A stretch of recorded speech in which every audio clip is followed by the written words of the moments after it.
ആലപ്പുഴയിൽ വൻ കഞ്ചാവ് വേട്ട, ഒപ്പം ഞെട്ടിപ്പിക്കുന്ന വെളിപ്പെടുത്തലും. 3 കിലോ ഹൈബ്രിഡ് കഞ്ചാവുമായാണ് യുവതിയും സഹായിയും അറസ്റ്റിലായത്. വിപണിയിൽ 3 കോടി രൂപ വിലമതിക്കുന്ന ഹൈബ്രിഡ് കഞ്ചാവാണ് ഇവരിൽ നിന്ന് എക്സൈസ് സംഘം പിടികൂടിയത്. എക്സൈസ് സംഘം ചൊവ്വാഴ്ച രാത്രി 10:30 ഓമനപ്പുഴയിലെ ഒരു റിസോർട്ടിൽ നിന്നാണ് ഇവരെ കഞ്ചാവുമായി പിടികൂടിയത്. തസ്ലീമ സുൽത്താന, ഡ്രൈവറും സഹായിയും മണ്ണഞ്ചേരി സ്വദേശിയുമായ കെ ഫിറോസ് എന്നിവരാണ് അറസ്റ്റിലായത്. സിനിമയ്ക്ക് തിരക്കഥ എഴുതുന്നവരാണെന്നാണ് ഇവർ സ്വയം പരിചയപ്പെടുത്തിയത്. കഞ്ചാവ് സിനിമയിലുള്ളവർക്ക് വിൽക്കാൻ കൊണ്ടുവന്നതാണെന്നും പ്രതികൾ എക്സൈസിനോട് പറഞ്ഞു. തസ്ലീമ സുൽത്താന കണ്ണൂർ സ്വദേശിനിയാണ്. ബംഗളൂരു, ചെന്നൈ എന്നിവിടങ്ങളിലാണ് താമസം. ക്രിസ്റ്റീന എന്നും ഇവർക്ക് പേരുണ്ട്. ലഹരി റാക്കറ്റുമായി ബന്ധമുള്ളയാളാണ് തസ്ലീമ സുൽത്താന. നേരത്തെയും ഇവരുടെ പേരിൽ കേസുണ്ടെന്നും എക്സൈസ് അറിയിച്ചു. എറണാകുളത്ത് പ്രായപൂർത്തിയാകാത്ത കുട്ടിയെ MDMA ഉപയോഗിപ്പിച്ചതിന് പോക്സോ കേസെടുത്തിട്ടുണ്ട്.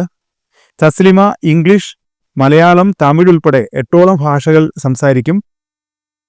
ഭർത്താവും 2 കുട്ടികളും ഒന്നിച്ച് കഴിഞ്ഞ ദിവസം രാത്രിയാണ് ഓമനപ്പുഴയിലെ റിസോർട്ടിലെത്തിയത്. നേരത്തെ ഇവർ മുറി ബുക്ക് ചെയ്തിരുന്നു.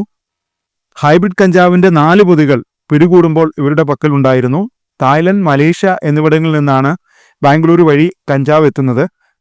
സാധാരണ കഞ്ചാവിന് 1 ഗ്രാമിന് 500 മുതൽ 1000 രൂപ വരെയാണ് വില. ഹൈബ്രിഡ് കഞ്ചാവിന്റെ വില ഗ്രാമിന് 10,000 രൂപയോളം വരും. Assistant excise commissioner Ashok Kumar, assistant excise inspector S Madhu, preventive ഓഫീസർമാരായ CP Sabu, M Rani, B Abhilash, Arun Ashok, Sanal Sibi Raj, assistant inspector KR Rajeev, Jeena William എന്നിവരായിരുന്നു എക്സൈസ് സംഘത്തിൽ ഉണ്ടായിരുന്നത്. ചോദ്യം ചെയ്യലിൽ ലഹരി കൈമാറിയത് സിനിമാ താരങ്ങൾക്കെന്ന് പിടികൂടിയ തസ്ലിമ മൊഴി നൽകി. നടന്മാരായ ഷൈൻ ടോം ചാക്കോയ്ക്കും ശ്രീനാഥ് ഭാസിക്കും ലഹരി കൈമാറിയെന്നാണ് എക്സൈസിന് ഇവർ നൽകിയ മൊഴി.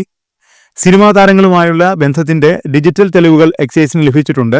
പ്രതിക്ക് സിനിമാ മേഖലയിലെ ഉന്നതരുമായി ബന്ധമുണ്ടെന്നും എക്സൈസ് പറയുന്നു. ഓൺലൈൻ വഴിയാണ് ഇടപാട്. ആലപ്പുഴയിൽ ടൂറിസം രംഗത്തെ ചിലർക്ക് കഞ്ചാവ് കൈമാറാനും ഉദ്ദേശിച്ചിരുന്നു.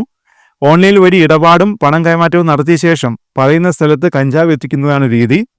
നേരത്തെ പറഞ്ഞുറപ്പിക്കുന്ന സ്ഥലത്ത് കഞ്ചാവ് എത്തിക്കാൻ സഹായിക്കുന്ന ചുമതലയാണ് ഫിറോസിന്റേത്.